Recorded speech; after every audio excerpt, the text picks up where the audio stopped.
Hello there. Welcome to the last brass note.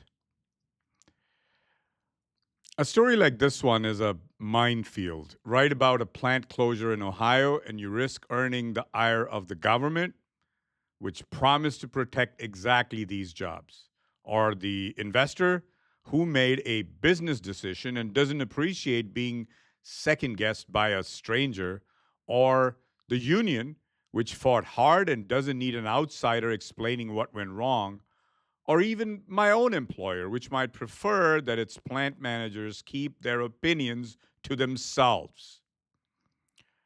So, why write it?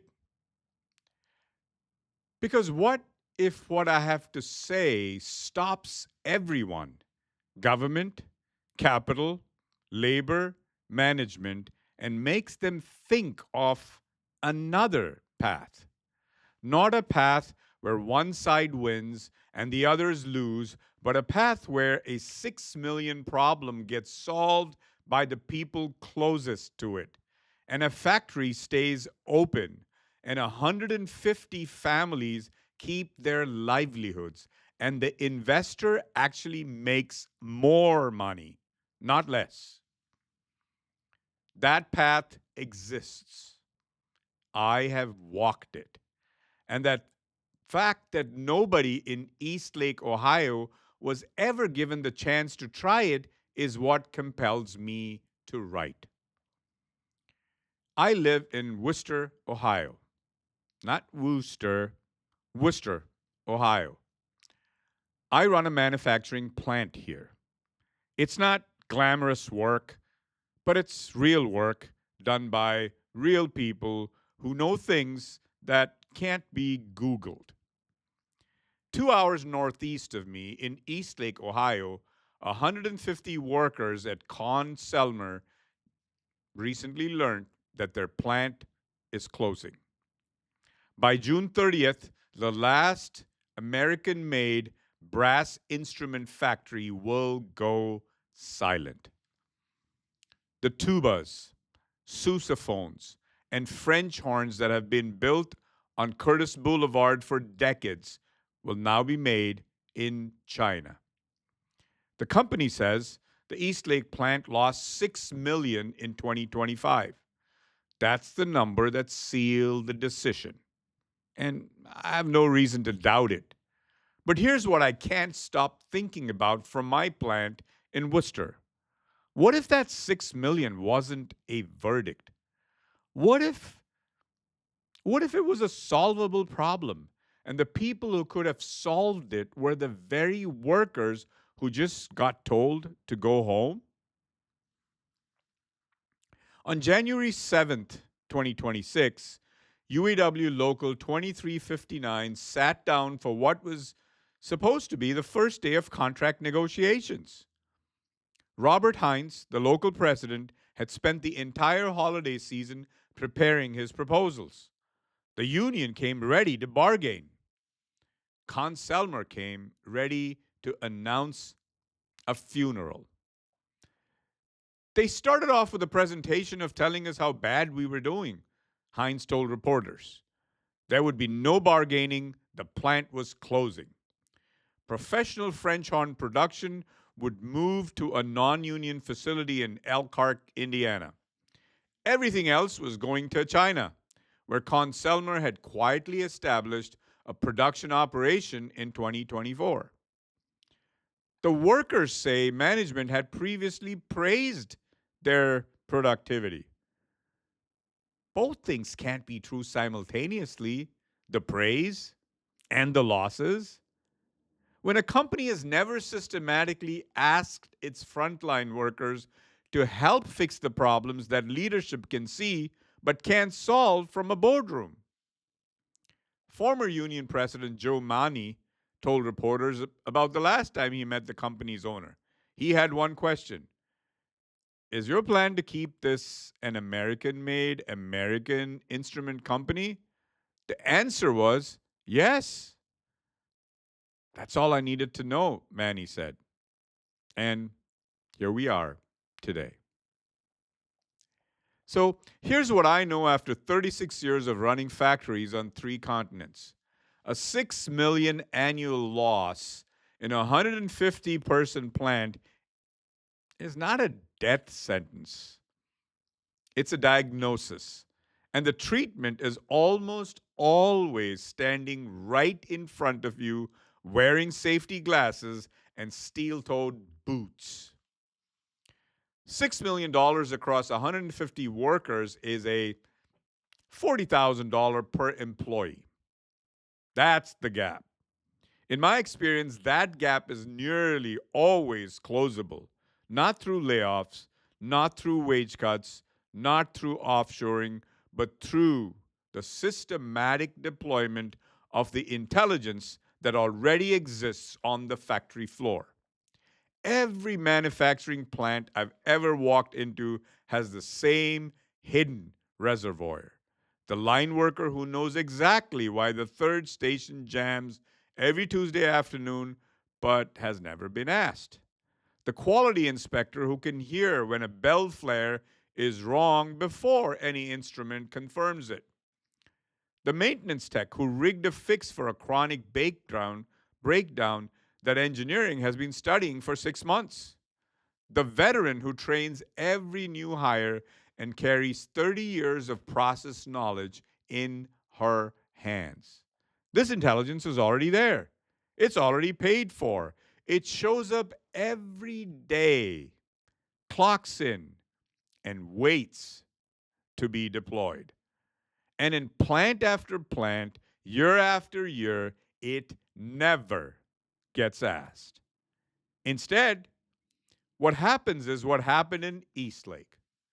The losses mount, leadership looks at the balance sheet, labor appears as a cost, the single largest controllable cost, and the logic kicks in. If labor is a cost and cost should be minimized, then the answer is to find cheaper labor. China, Vietnam, Mexico, somewhere. The number on the spreadsheet gets smaller. And the number on the spreadsheet isn't the whole story. It never is. Conn Selmer's own IPO prospectus, filed when its parent company became Steinway Musical Instruments, prepared to relist on the New York Stock Exchange, contained this remarkable admission.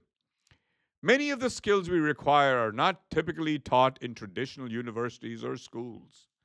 The process of bending the Steinway piano rim is an acquired skill and not widely taught. Similarly, the skills required to construct and repair our instruments are taught only in highly specialized trade schools or passed down from generation to generation. Read that again. The company itself acknowledged that its competitive advantage lives in the hands and minds of skilled workers whose knowledge is transmitted through apprenticeship and mentoring. And then it decided to eliminate those workers anyway. This is the accounting error that haunts American manufacturing. Capital treats labor as a depreciating cost, something that loses value over time and should be replaced with something cheaper. But skilled manufacturing workers are appreciating assets. Their knowledge becomes more valuable with every year on the floor. A 20-year brass instrument maker doesn't just know how to solder a joint. She knows why certain joints fail in certain climates, what the brass sounds like when it's been worked correctly versus when something is slightly off, how to diagnose a problem by ear that would take an engineer a week to find with instruments. She carries in her muscle memory and judgment the accumulated intelligence of a craft tradition stretching back to 1875. When that worker walks out of Eastlake for the last time, her knowledge walks out with her. And it doesn't walk into Keydong. You can ship the tooling, you can ship the drawings. You cannot ship the tacit knowledge that makes the difference between an instrument that technically meets specifications and one that a musician picks up and immediately knows is right. I'm not theorizing here. I've done this work. At a plant I led in India, we inherited an operation that everyone had written off. The numbers looked terminal, not unlike Eastlake's. The conventional playbook said cut head count, cut costs, or cut your losses. Instead, we did something radical by modern management standards. We asked the people doing the work what was wrong and what they would fix. The answers came fast. They came specific. They came from people who'd been watching problems go unsolved for years because nobody in the corner office had ever asked. A machine that had been running at 60% efficiency for a decade got fixed in 2 weeks because the operator already knew the root cause. He'd just never been given the authority to act on it. Within months, those same workers, the ones the spreadsheet said were too expensive, had driven improvements that transformed the operation, not through heroic effort or longer hours, but through the systematic deployment of knowledge they already possessed. The math is straightforward. If you have 150 workers and you need to close a $40,000 per employee gap, you don't need miracles. You need to unlock what those workers already know about waste, about quality failures, about process bottlenecks, about the hundred small inefficiencies that accumulate into millions of dollars of loss. In my experience, the front line knows where 60 to 70% of recoverable value hides. They've been watching it leak out the door every shift. They just haven't been asked to stop it. So think about what that means for Eastlake, a plant full of highly skilled workers, many with decades of tenure, people who know the peculiarities of every machine, every alloy, every product line. Heinz described it as close knit. That's not a sentiment. In manufacturing, close knit means people communicate, cover for each other, solve problems informally across shifts and stations. That social fabric is itself a form of intelligence. Could the Eastlake workers have closed the gap? I don't know their operation. I don't know their specific cost structure, but I know this: they were never given the chance. The first day of bargaining became the last day of the plant. The intelligence that could have been deployed to save the operation was instead told to go home. Drive across Ohio and you can map this pattern onto the landscape like geological strata. Youngstown, where the steel mills went dark. Lordstown, where the GM plant closed. Dayton, Springfield, city after city. Akron, where the factory shuttered and the knowledge walked out and never came back. Now add Eastlake. The pattern is always the same. A plant loses money, leadership studies the numbers, the workers are identified as a problem, too expensive, too slow, too many.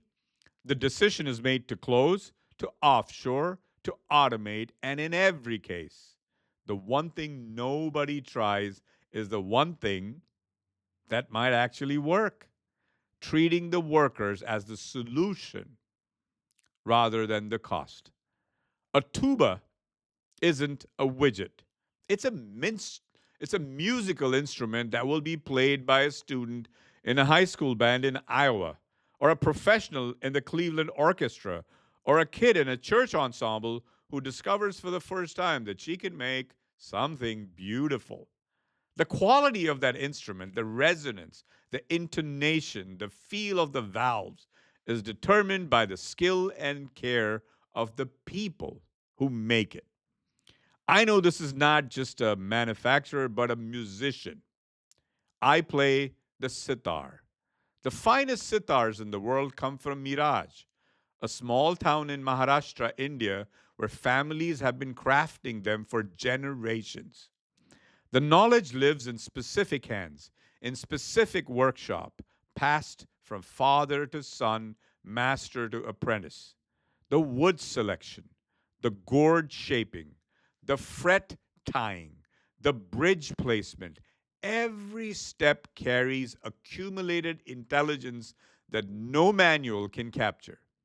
If someone told me my next sitar would come not from Mirage, but from a factory in another country where the labor was cheaper, I would know before I played a single note that something essential had been lost. Not because the measurements would be wrong, because the judgment would be missing.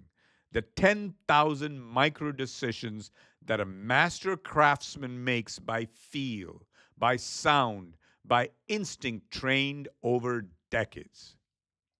Every serious musician understands this instinctively. The question is whether the instrumentalist who picks up a Conn Selmer horn 5 years from now will feel the difference.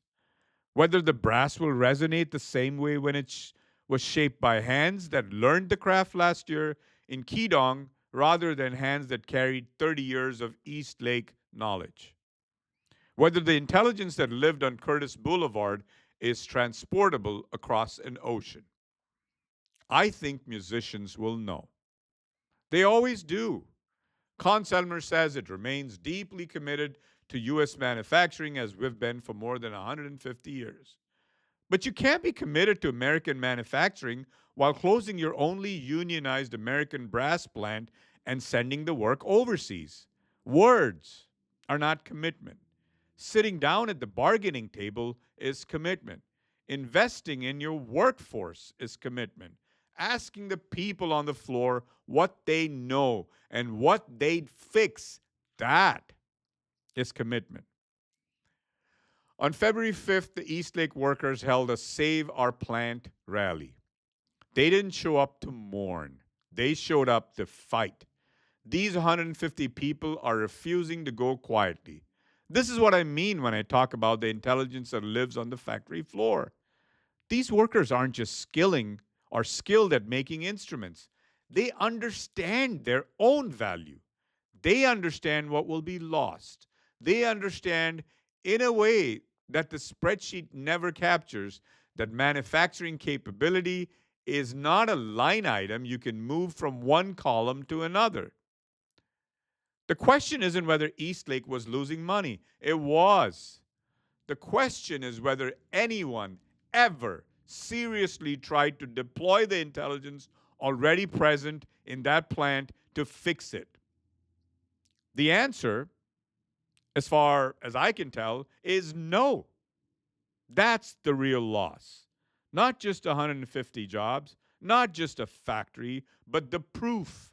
Never gathered, never tested, never given a chance that the people on that floor could have saved it. From Wooster, I can hear the silence coming. Thank you.